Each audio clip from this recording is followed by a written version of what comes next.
नमस्कार साथियों, मैं किशोर मनी और आप देख रहे हैं कविता कहानी मंच का यूट्यूब चैनल। आज मैं अदम गोंडवी जी की कविता चमारों की गली सुनाने जा रहा हूँ।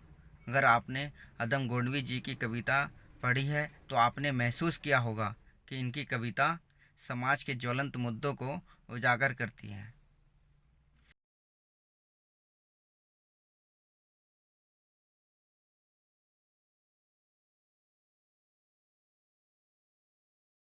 आइए महसूस करिए ज़िंदगी के ताप को।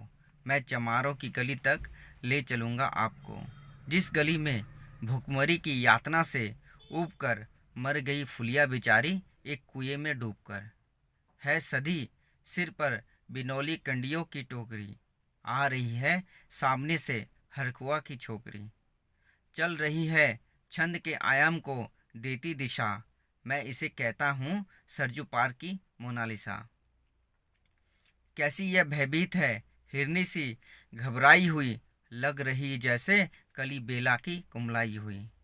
कल को यह वाचाल थी पर आज कैसे मौन है, जानते हो इसकी खामोशी का कारण कौन है। थे यही सावन के दिन, हर को गया था हाट को, सो रही बूढ़ी ओसारे में बिछाए खाट को। डूबती सूरज की किरणें खेलती थी रेत से, घास का गट्टर लिए वह आ रही थी खेत से। आ रही थी वह चली खोई हुई जज्बात में, क्या पता उसको कि कोई भेड़िया है घात में।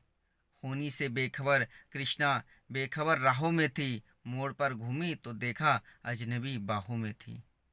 चीख निकली भी तो होठों में ही घुट कर रह गई, छटपटाई पहले फिर ढीली पड़ी फिर ढह गई। दिन तो सरजू के कछारों में था, कब का ढल गया वासना की आग में, कोमाइटे उसका जल गया। और उस दिन ये हवेली हंस रही थी, मौज में होश में आई तो कृष्णा थी पिता की गोद में। जुड़ गई थी भीड़ जिसमें जोर था सैलाब था, जो भी था अपनी सुनाने के लिए बेताब था। बढ़ के मंगल ने कहा, काका तू कैसे मौन है, पूछ तो बेटी से आखिर वो दरिंदा कौन है।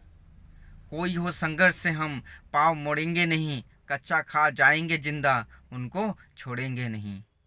कैसे हो सकता है होनी कह के हम टाला करें, और ये दुश्मन बहू बेटी से मुंह काला करे। बोला कृष्णा से, बहन सो जा मेरे अनुरोध से, बच नहीं सकता वह है वो पापी मेरे प्रतिशोध से। पड़ गई इसकी भनक थी ठाकुरों के कान में, वे इकट्ठा हो गए थे सरपंच के दालान में। दृष्टि जिसकी है जमी भाले की लंबी नोक पर, देखिए सुखराज सिंह बोले हैं खैनी ठोक कर। क्या कहे सरपंच भाई, क्या जमाना आ गया, कल तलक जो पाँव के नीचे था रुतबा पा गया। कहती है सरकार की आपस में मिलजुल कर रहो, सुअर के बच्चों को अब कोरी नहीं हरिजन कहो। देखिए ना ये जो कृष्णा है चमारों के यहाँ, पड़ गया है सीप का मोती गवारों के यहाँ। जैसे बरसाती नदी अल्हड़ नशे में चूर है, हाथ ना पुट्ठे पे रखने देती है मगरूर है। भेजता भी है नहीं ससुराल इसको हरखुआ, फिर कोई बाहों में इसको भींच ले तो क्या हुआ। आज सरजू पार अपने श्याम से टकरा गई, जाने अनजाने वो लज्जत जिंदगी की पा गई। वो तो मंगल देखता था बात आगे बढ़ गई, वरना वह मरदूद इन बातों को कहने से रही। जानते हैं आप मंगल एक ही मक्कार है, हरकू उसकी शय पे थाने जाने को तैयार है। कल सुबह गर्दन अगर नपती है बेटे बाप की, गांव की गलियों में क्या इज्जत रहेगी आपकी। बात का लहजा था ऐसा ताव सबको आ गया, हाथ मूछों पर गए माहौल भी सन्ना गया। क्षणिक आवेश जिसमें हर युवा तैमूर था, हाँ मगर होनी को तो कुछ और ही मंजूर था। रात जो आया ना अब तूफान वह पुरजोर था, भोर होती ही वहाँ का दृश्य बिल्कुल और था। सिर पर टोपी बेंत की लाठी संभाले हाथ में, एक दर्जन थे सिपाही ठाकुरों के साथ में। घेर कर बस्ती का हल्के के थानेदार ने, जिसका मंगल नाम हो वह व्यक्ति आए सामने। निकला मंगल झोपड़ी का पल्ला थोड़ा खोलकर, एक सिपाही ने तभी लाठी चलाई दौड़कर। गिर पड़ा मंगल तो माथा बूट से टकरा गया, सुन पड़ा फिर माल वो चोरी का तूने क्या किया। कैसी चोरी, माल कैसा? उसने जैसे ही कहा एक लाठी फिर पड़ी, बस होश फिर जाता रहा। होश खोकर वह पड़ा था झोपड़ी के द्वार पर। ठाकुरों से फिर दरोगा ने कहा ललकार कर, मेरा मुंह क्या देखते हो? इसके मुंह में थूक दो, आग लगाओ और इसकी झोपड़ी भी फूंक दो। और फिर प्रतिशोध की आंधी वहां चलने लगी। बेसहारा निर्बलों की झोपड़ी जलने लगी। दूध मुहा बच्चा व बुढ़ा जो वहां खेड़े में था, वह अभागा दीन हिंसक भीड़ के घेरे में था। घर को जलते देखकर वो होश को खोने लगे।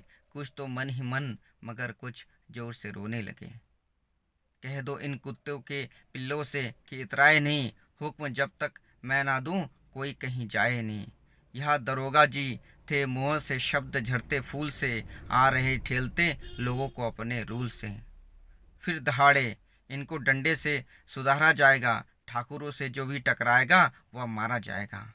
एक सिपाही ने कहा साइकिल किधर को मोड़ दे, होश में आया नहीं मंगल कहो तो छोड़ दे। बोला बोला थानेदार, मुर्गे की तरह मत बांग दो, होश में आया नहीं तो लाठियों पर टांग दो। ये समझते हैं कि ठाकुरों से उलझना खेल है, ऐसे पाजी का ठिकाना घर नहीं है जेल है। पूछते रहते हैं मुझसे लोग अक्सर यह सवाल, कैसा है कहिए ना सरजू पार की कृष्णा का हाल।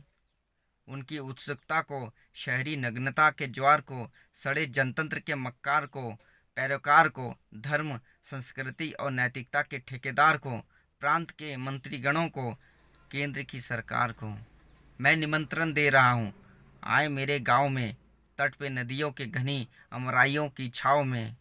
गांव जिसमें आज पांचाली उगाड़ी जा रही, हिंसा अहिंसा की जहां पर नथ उतारी जा रही है। तरसते कितने ही मंगल लंगोटी के लिए, बेचती है जिस्म कितनी कृष्णा रोटी के लिए। उम्मीद करता हूँ ये कविता आपको अच्छी लगी होगी। ऐसी कविता के सुनने के लिए कविता कहानी चैनल को सब्सक्राइब कीजिए। बहुत बहुत धन्यवाद। नमस्कार।